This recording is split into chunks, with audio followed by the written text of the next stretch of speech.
বিয়ে শাদী করবেন, আপনি স্ত্রীকে নিয়ে ঘোরেন, স্ত্রীকে নিয়ে আল্লাহর সৃষ্টি দেখেন, স্ত্রীকে নিয়ে আপনি বাইকে ঘোরেন, রিক্সায় ঘোরেন, চটপটি খান, ফুচকা খান, আইসক্রিম খান, কোনো সমস্যা নাই। এবার তো যুবকরা বলবো যে ভাই বিয়ে শাদী তো দেয় না, কি করব? আমি পরামর্শ দিচ্ছি বড় ভাই হিসেবে, প্রথমে হালাল রিজিকের সোর্স করতে হবে। রিজিকের সোর্স না করে বিয়ে করা যাবে না, আত্মসম্মান থাকবে না। তাহলে পুরুষ মানুষের আত্মসম্মান কখন চলে যায়? যখন হাত পাততে হয় তখন। যখন আপনি রিজিকের সোর্স তৈরি করেছেন, আপনি স্বাবলম্বী, আপনি মাশাআল্লাহ মাসে 10-20-30 হাজার টাকা আর্ন করেন, 1 লাখ 2 লাখ টাকা আর্ন করেন, আলহামদুলিল্লাহ, কারো কাছে হাত পাততে হয় না, সবাই দেখবেন আপনাকে সম্মান দিবে। যখন আপনার অন্যের কাছে হাত পাততে হবে, তখন দেখবেন স্ত্রীও সম্মান করছে না। তো এই জন্য ডিগনিটি আগে, ডিগনিটি ফার্স্ট। আপনার ডিগনিটি অর্জন করতে হলে একটা হালাল উপার্জনের সোর্স লাগবে, এক। তারপরে পিতা মাতাকে বোঝানোর চেষ্টা করবেন। যদি কাউকে পছন্দ করেও থাকেন, না দেখেই বা শুনে যে হ্যাঁ ওখানে একজন দিনদার মেয়ে ইত্যাদি, তাহলে পারিবারিকভাবে বিয়ের প্রস্তাব পাঠাবেন, নিজে পণ্ডিতি করতে যাবেন না, পারিবারিকভাবে পাঠাবেন। যদি রাজি হয় আলহামদুলিল্লাহ, রাজি না হলে কি নিজে নিয়ে পালায় যাবেন? এই কাজ করতে যাবেন না। ইস্তেখারা করবেন। কি করবেন? ইস্তেখারা 2 রাকাত নফল নামাজ পড়ে আল্লাহর কাছে দোয়া করবেন। হিসনুল মুসলিম বইটা কিনবেন, ওখানে দেখবেন ইস্তেখারার দোয়া আছে। ইস্তেখারা মানে হচ্ছে আল্লাহর সাথে পরামর্শ করা। আল্লাহ, আমি এই কাজটা করতে চাচ্ছি, যদি কাজটা আমার জন্য ভালো হয়, আমার দুনিয়া আখিরাতের জন্য ভালো হয়, আল্লাহ কাজটাকে তুমি সহজ করে দাও, আল্লাহ কাজটার মধ্যে বরকত দান করে দাও। আর যদি এই কাজটা দুনিয়া আখিরাতের জন্য খারাপ হয়, আল্লাহ তুমি কাজটাকে সরায় দাও, আমাকেও কাজটা থেকে সরায় দাও। এটা হচ্ছে ইস্তেখারা। এই দোয়া বেশি বেশি করলে ইনশাল্লাহ আল্লাহর পক্ষ থেকেই ফয়সালা হবে। আর এই জায়গায় বেশি ব্যতিব্যস্ত হবেন না। অনেক সময় কিন্তু ফ্যান্টাসিতে ভুগি আমরা, অস্থির হয়ে যাই। অস্থির হলেই ডিসিশন নিতে ভুল হবে, স্থির থাকতে হবে। নিজেকে স্থির রাখার জন্য কি করবেন? বেশি বেশি নফল রোজা রাখবেন। বেশি বেশি কি করবেন? নফল রোজা রাখবেন।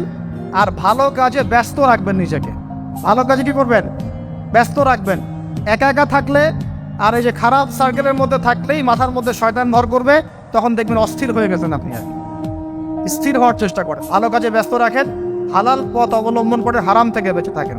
এখন যে জায়গায় আসছিলাম, এখান থেকে আস্তে আস্তে শেষের দিকে যাবো। দেখুন, আল্লাহ পাক যে বিষয়গুলোকে ভালোবাসতে বলেছেন, আমি ভালোবাসবো। এই ভালোবাসা জায়েজ, হালাল। এই ভালোবাসার উদ্দেশ্য আল্লাহর সন্তুষ্টি অর্জন করা। এই ভালোবাসার উদ্দেশ্য এই নয় যে আমি যাকে ভালোবাসি তার কাছে আমি কিছু প্রত্যাশা করছি।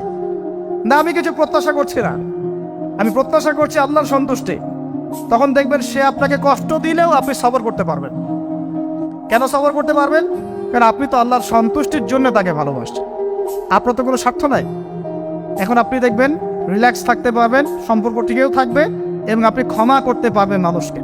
যখন নিজের চাওয়াটাকে আপনি ইনফোর্স করতে চাইবেন, তখন কিন্তু আপনি এই সম্পর্ক নষ্ট করে ফেলতে পারেন, কারণ আপনি হক পাচ্ছেন না।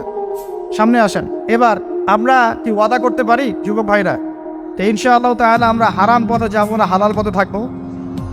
এই সমাজ থেকে জেনা বন্ধ করতে হবে, এই সমাজ থেকে ফ্রি মিক্সিং বন্ধ করতে হবে, এই সমাজ থেকে সমস্ত পতিতালয়কে বন্ধ করতে হবে। বন্ধ করে আমরা সামাজিক উদ্যোগ নিয়ে, প্রয়োজনে আমাদের পলিটিক্যাল পাওয়ারকে কাজে লাগিয়ে সমস্ত পতিতালয়গুলো বন্ধ করে ওই মেয়েদের রিজিকের জন্যে আমরা বিকল্প ব্যবস্থা করবো। ইনশাআল্লাহ আমরা টাকা পয়সা একত্রিত করে তাদের জন্য কর্মসংস্থান করতে পারি না? এইগুলো কাজ করে নারীর অধিকার প্রতিষ্ঠা করা যায় না? নাকি রাস্তাঘাটে গাড়ি স্লোগান দিয়ে প্রতিষ্ঠা করা যাবে? সমস্ত যে নোংরা জায়গাগুলো আছে এগুলো বন্ধ করে ওই মেয়েরা কিন্তু কারো মা, ওরা দেখবেন কারো বোন, কারো স্ত্রী বা কারো সহধর্মিনী কিছু একটা হবেন। তারাও কিন্তু মানুষ, হয়তো অন্ধকার জগৎ হারিয়ে গেছে, দালালের খপ্পরে পড়েছে বা পেটের দায়ে পড়ে কাজ করছে। যদি আমরা তাদের জন্য বিকল্প ব্যবস্থা করে দিতে পারি, আল্লাহ পাক আমাদেরকে তৌফিক দান করুন, তাদের জন্য কর্মসংস্থানের ব্যবস্থা করতে পারি, একটা মেয়েও এই হারাম পথে যাবে না ইনশাআল্লাহ। আমরা কি এভাবে নারীর অধিকার প্রতিষ্ঠা করতে পারি না? আমরা কি এতিম মেয়েদের দায়িত্ব নিয়ে করতে পারি না? আমরা কি সমাজের বিধবা মেয়েদেরকে বিয়ে করতে পারি না? তালাকপ্রাপ্ত মেয়েদের দায়িত্ব নিতে পারি না? মেয়েদের অধিকার নিয়ে অনেক কথা বলা হয়, কিন্তু এই কথাগুলো থাকে খালি বুলি। বাস্তবে কয়জন ছেলে এতিম একটা মেয়েকে বিয়ে করে দেখিয়েছে? কয়জন ছেলে একটা বিধবা মেয়েকে বিয়ে করার সাহস করেছে? কয়জন ছেলে একটা তালাকপ্রাপ্ত একটা মেয়েকে বিয়ে করে দেখিয়েছে, হ্যাঁ আমি তার দায়িত্ব নিলাম, যে বোন এই পথে যাও না, তোমার জন্য আমি সেলাই মেশিন কিনে দিচ্ছি, তুমি কাজ করে খাও? কয়জন করেছে এগুলো? শুধু এসব বলি আওড়ানো হবে না, আমাদেরকে কাজ করে দেখাতে হবে। আল্লাহ পাক তৌফিক দান।